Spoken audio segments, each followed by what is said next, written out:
Poco prima della mezzanotte, la squadra dei Vigili del Fuoco del distaccamento di Tolmezzo, con il supporto di quella del distaccamento di Cercivento, è intervenuta lungo la strada provinciale 123 dello Zoncolan a Sutrio per un incidente stradale nel quale una vettura con 5 ragazze a bordo è uscita di strada fermandosi nel bosco sottostante dopo un volo di circa 6 metri.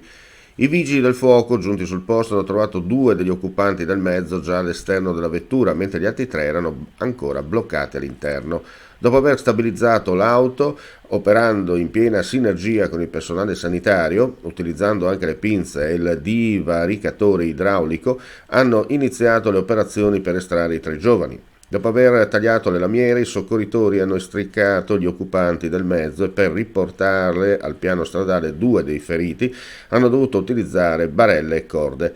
Terminati i soccorsi alle persone, i vigili del fuoco hanno provveduto alla completa messa in sicurezza dell'autoveicolo incidentato e dell'area del sinistro. Il supporto ai vigili del fuoco e personale sanitario, anche i volontari del soccorso alpino. Ancora in fase di accertamento da parte dell'autorità competente, sul posto i carabinieri, le cause del sinistro che non ha coinvolto altri veicoli. Uno di loro è stato trasportato successivamente all'ospedale di Udine dove si trova ricoverato in prognosi riservata.